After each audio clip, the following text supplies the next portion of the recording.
Chapter 23. Dizra's groping hand found the comm switch. Tears, get in here, he managed, his voice sounding odd through the pounding of his heart in his ears.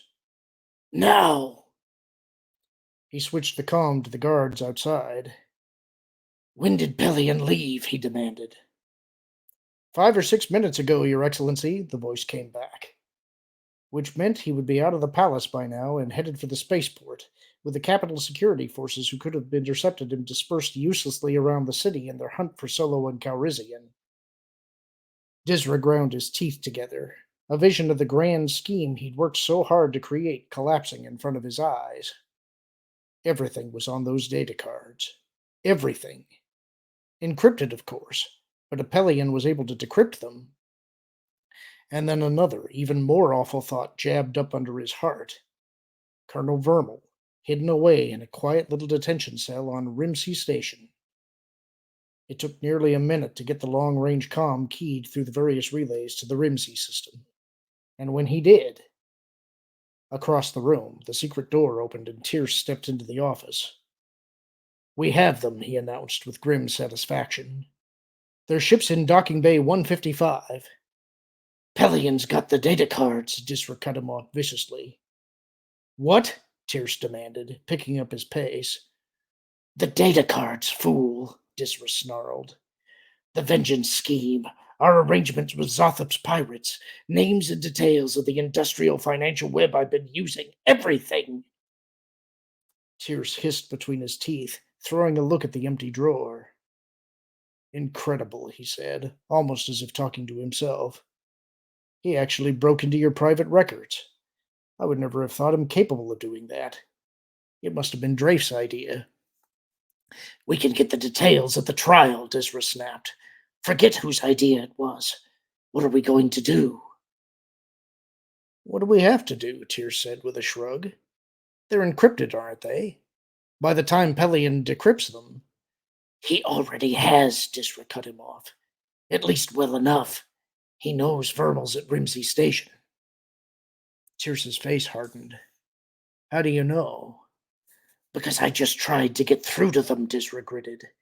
Pellion's had all transmissions to the entire system blocked off. Tierce threw a dark look at the blank comm display. Fast work, he murmured. Very good, Admiral. Never mind that, Disra snapped, almost shaking with fear and rage and frustration. Didn't Tierce understand the whole plan was about to collapse on top of them? We've got to stop him. We've got to pull Vermal out before Pelion gets there. No, Tierce said, his voice suddenly decisive. What we have to do is catch Solo and Calrissian before they get to their ship and have our Grand Admiral put on a show for them. Are you insane? Disra snarled. To Kessel with Solo. This is my neck we're talking about. Calm down, Disra, Tierce said, his voice like a slap of cold water in the Moff's face. Whatever Pelion's got doesn't matter. You understand? It doesn't matter. We have the ultimate clear card. Grand Admiral Thrawn. All he has to do is take command and declare everything we've done to have been at his direction. Now snap out of it. Disra took a shuddering breath, glaring at Tierce in silent, impotent fury. Silent fury that the guardsman was dismissing so casually all the years Disra put him into this project. Impotent fury, because he was right. Fine, he choked out. So we forget Pelion. What do we do instead? You weren't listening, Tierce said, his eyes still narrowed as he watched Disra's face. We've got their landing bay number. That Mistral woman Doolin rode on with them as a stowaway. The Admiral and I have to get there before they get back. You understand? Yes, I understand, Disra growled, his brain only now starting to unfreeze from the shock and panic. I'm not a child, you know. Glad to hear it, Tierce said coldly, because while we're out there, you're going to go talk to Doolin. Find out what she wants and what it'll take to bring the Mistral onto our side. Disra felt his mouth drop open a centimeter. The reports he'd heard about the Mistral. You want to try to make allies of them? Have you lost your mind? They hate the Empire. We need a new fringe group to replace the Gavrilhu pirates, Tyr said, his voice one of exaggerated patience. And we do not have time to argue about it. Thrawn and Dulin are in the library across from your quarters. Go take over so that he and I can get to the spaceport. Understand? Now move! The snap command made Disra jump. Don't ever talk to me that way again, Major, he warned, his voice quietly deadly. Ever. Then don't ever fall apart on me again, Your Excellency, Tyr's countered. If he was either impressed or intimidated by Disra's warning, he didn't show it. Now get moving. The legion of Imperial troops Han had feared would be ringing the spaceport wasn't there. Neither were the hard-eyed guards he'd expected at the entry point, the monitor droids along the access street, or the stormtroopers at the door to their docking bay. In fact, from all appearances, it looked like they'd gotten completely away with it. And that all by itself was enough to worry him. A lot. Lando felt it too. I don't like this, Han, he muttered, glancing around the street behind them as Han unlocked the bay door. This is way too easy.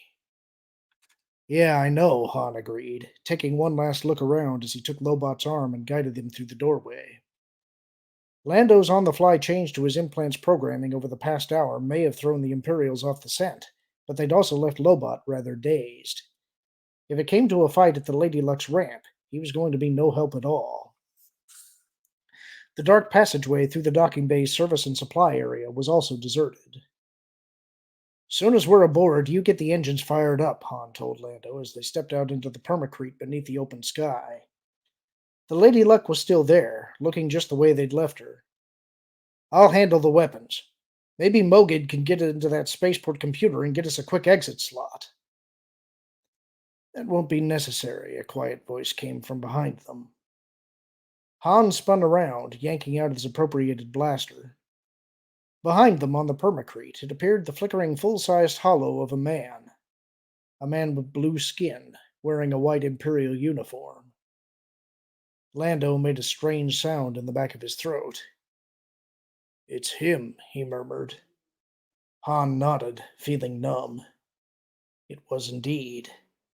Grand Admiral Thrawn. Please lay down your weapons on the ground, Thrawn directed. I'd prefer to speak with you face to face, but understandably have no desire to be shot. Understandably, Han agreed, keeping a firm grip on his blaster, his eyes darting around the landing bay.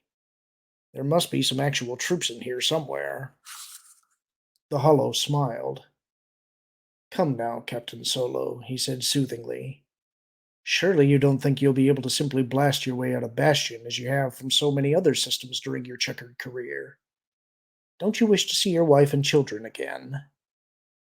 Han adjusted his grip on his blaster, feeling sweat gathering on his forehead. Yeah, that's kind of the point, isn't it? He said. The Hollow shook his head. You misunderstand me, Captain, Thrawn said. You have nothing to fear from me. All I want is a few words with you, and then you and your companions will be free to go your way. He nodded towards Lando. Ask Captain Calrissian. I allowed him to lead my Star Destroyer. This isn't exactly the same, Lando said tightly. This is your hidden capital. You aren't going to want anyone knowing where it is. Come now, Captain, Thrawn said, rather scornfully. Do you really think I would expect knowledge of Bastion's current location to die with you? The seat of Imperial authority has been moved before, many times. It can certainly be moved again. Still, you apparently need more persuasion. A movement at the corner of his eye caught Han's attention.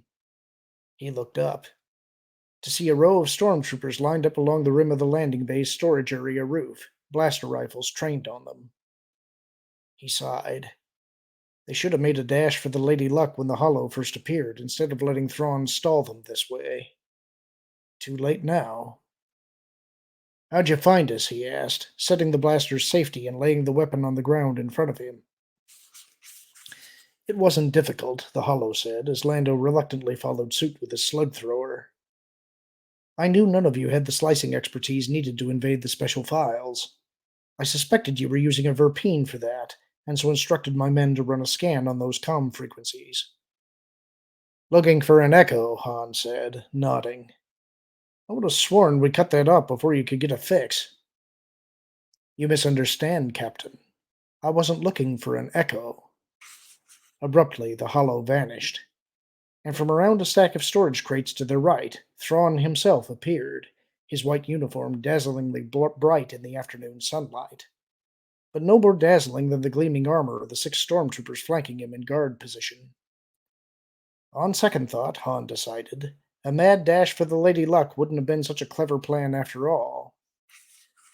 I was merely seeking confirmation that your slicer was a verpine, Thrawn continued as he walked up to them. Once you supplied that confirmation by blanketing those biocom frequencies, all I had to do was search the spaceport records for a ship that had supposedly landed here 8, 12, or 17 days before the drone probe you followed in from the Parshun Ubiquitate contact station. Wait a minute. You lost me, Han said, frowning. 8, 12, or 17 days? Thrawn smiled. Those are important numbers to the Verpine, he said. Not consciously, perhaps, but nevertheless anchored deeply within them. It was obvious that your Verpine was the master slicer of your group. Therefore, he would have been the one to make any alterations in the spaceport records to hide your ship's location. Need I go on? No, Han said, a cold chill running through him. Back at his and Leia's Orawood Tower retreat, Lando had claimed to have seen Thrawn. Had claimed it, had argued it, had maintained it despite all the evidence and arguments to the contrary. Han had wondered then how his friend could have been so easily spooked. Now, finally, he understood. Good, Thrawn said, peering at him with a depth of understanding Han didn't care for at all. Then let us get down to business. He raised his voice slightly. Major? From behind another stack of boxes to the left, a youngish man wearing Major's insignia appeared, his eyes wary on the prisoners. In his right hand he held a blaster, in his left, a data card. As you may recall in our last conversation, Captain Calrissian, Thrawn went on as the Major walked towards them, you suggested that if I wanted to save the New Republic from its current crisis, I should simply give you a complete copy of the Kamas document. Yes, I remember, Lando said as the Major came to a stop a meter in front of him. You told me that would take too much time. Less time than I thought, as it turned out, Thrawn agreed. There it is. The Major held out the data card. What do you mean, there it is? Lando asked, looking at the data card like he expected it to just explode in his face. The Kamas document, Thrawn said simply. It's yours. Take it. Slowly, hesitantly, Lando took the card. What's the catch? He asked as the Major took a step back. There's no catch, Thrawn assured him. As I told you before, I merely wish to help. Sure you do, Han put in, his words sounding harsh in his ears after the Grand Admiral's more urbane tones. Like you helped wreck the combined clans building on Bothawui? The glowing red eyes focused on him. Explain. There was an Imperial team behind that riot, Han said stiffly. Beside him, Lando was making shushing noises, and he had to admit that accusing Thrawn to his face like this was probably not the most politic thing that he could have done. But it had been his neck on the line there, his and Leia's, and he was not going to just stand here and let Thrawn get away with making conciliatory noises. Not after all the death and destruction that riot had caused. We found the redirection crystal they used with their Zeril Nightstinger sniper blaster. He had hoped for a flicker of guilt, or at least a twinge of recognition, but instead Thrawn merely gave him a brittle smile. Yes, a Zeril Nightstinger, he said, his voice tinged with bitterness. Apparently still a favored tool of assassins and saboteurs, but in this case, you're looking the wrong direction. The Empire's last 5 Zerils were stolen 6 months ago from a ubiquitate cache on Marcora. His eyes glittered. If you want to find them, I suggest you search the private estate of High Counselor Borsk Faelia. Han exchanged startled glances with Lando. Failure? Yes, Thrawn said. It was his private army who stole them. No, Han said, his word coming automatically. That's ridiculous. And yet, Thalia had known he and Leia were going to the combined clans building to check out the true state of Bothan finances, a job they'd somehow never gotten around to finishing after the riot. And it was just the sort of blackblading stunt the Bothans were famous for. Thrawn shrugged. I'm not going to try to convince you. The truth is, there for you to find, if you care to. In the meantime, he nodded towards the data card in Lando's hand. Good day, gentlemen. Have a good voyage. Without waiting for an answer, he turned and headed for the exit, half of his stormtrooper guard falling into formation around him. The remaining three stormtroopers and the major waited until he was out of sight before turning and following. As they too vanished through the doorway, the row of stormtroopers above them turned and headed away across the roof. And for a moment later, Han, Lando, and Lobot were alone. Han turned to Lando, found the others staring at him from under hooded eyelids. Well, Lando, he said, trying to keep his voice calm. It wasn't one of his better efforts. I guess I owe you an apology. Never mind the apologies, Lando said, stooping to retrieve their weapon as he ran a quick glance around the empty rooftop. Let's just get out of here, okay? Yeah, Han said, taking Lobot's arm and turning him towards the Lady Luck's ramp. Let's. You should have seen their faces, Flim said, swirling his drink around in his glass, his moody voice in odd contrast with what should have been gloating words. They were so petrified and trying so hard not to show it. It was really rather funny. I'm sure you could hardly keep from breaking out laughing, Tisra said sourly. The question is, did they buy it? They bought it, Tierce assured him, sliding a data card out of his datapad and picking up the next one from his stack. Alone among the three of them, he seemed to have no doubts about Flim's performance. Our Grand Admiral was as smooth as polished transparent steel. He didn't even flinch when Solo threw the Bathawui commando team in his face. The Bathawui team, Disra demanded sharply. Our Bathawui team? Navit's group? Relax. He was talking about them in conjunction with the combined clans building riot, Tierce said. There was no indication they know Navit's back there now. I hope not, Disra growled. On the other hand, that whole scheme was listed on the data cards that Pelion had stolen from him. Still, it was unlikely Pelion would run straight to Coruscant to warn them, even if he stopped sifting through the financial data long enough to notice it was even there. How did they find out we staged the riot? Tyr shrugged. Who knows? It doesn't matter, though. The Admiral deflected them nicely. He looked over at Flim. What was all that about a weapons cache being stolen from Marquara? I don't remember hearing about that. Flim sipped at his drink. You don't remember, he said, because I made the whole thing up. I figured it would. You made it up? Disra cut him off. What kind of fool stunt was that? One that got Solo off my back, Flim said stiffly. Why? You disapprove? Yes, I disapprove, Disra bit out. It's out of character. Thrawn didn't go around making things up. If he didn't know something, he said so. Calm down, Your Excellency, Tierce said. But he didn't look all that happy either, as he gazed at Flim. He had to say something. We can't be offering Coruscant the Kamas document with one hand and helping foment riots with the other. At least he's bought us the time it'll take for them to check up on it. Disra snorted. However little that is. However little it is will be enough, Tierce said firmly.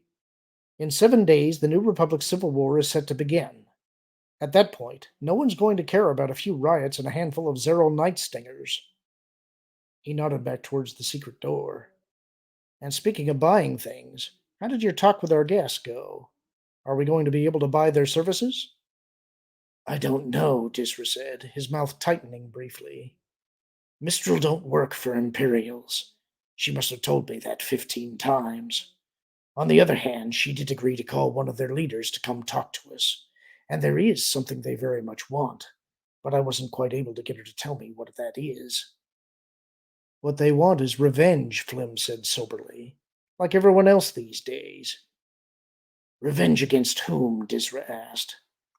Flim shrugged.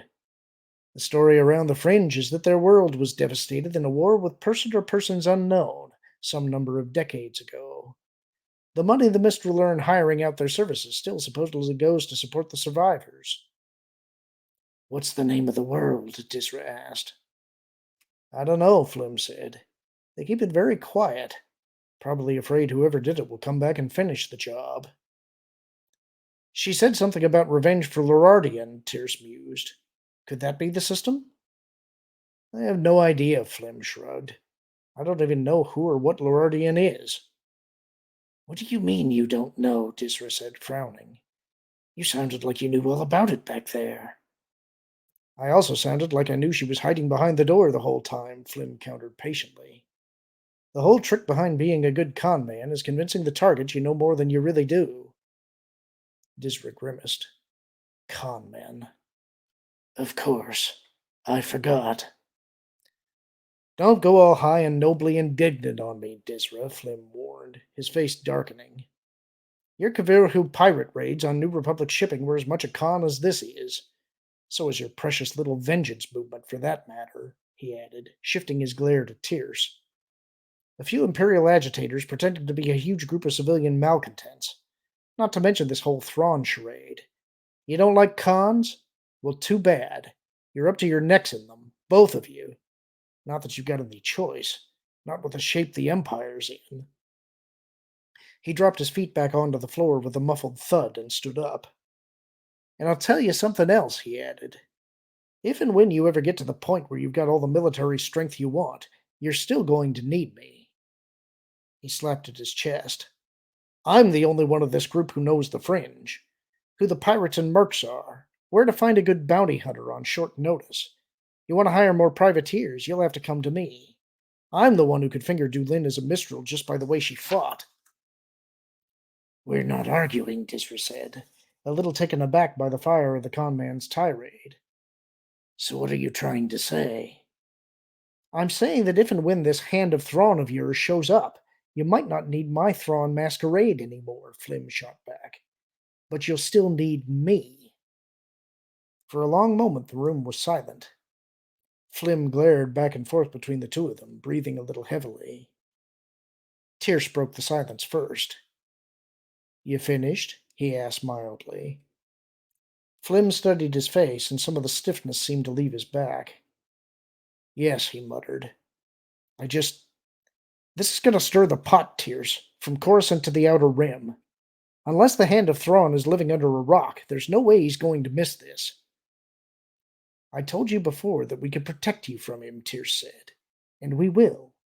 Don't worry about it. Yeah. Flim took a long drink from his glass. Yeah, sure. Lando pulled back the hyperdrive lever, and in front of them the stars of Bastion's sky stretched into star lines.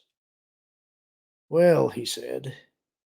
He'd meant the word to come out sounding casual, but all it sounded was hoarse. I guess he really meant it. About letting us go. Beside him, Han didn't answer. For that matter, he probably hadn't said 10 words since Thrawn had walked out of the docking bay. Lando looked sideways at his friend, wondering if it was time he started worrying about him. Han must have felt the other's gaze. It was really him, wasn't it? He said quietly, his own gaze still on the swirling patterns of hyperspace. Lando nodded, his throat feeling tight. Perfectly calm, perfectly in control, 3 steps ahead of us the whole way, he said.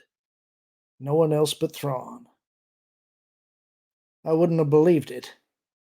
Han looked at Lando, his mouth twitching. I guess I didn't believe it, he amended. Whatever I said to you back at the Orrowood Tower. Forget it, Han said, waving the apology away. I was right there that first time, and I didn't even believe it. At least, I didn't want to.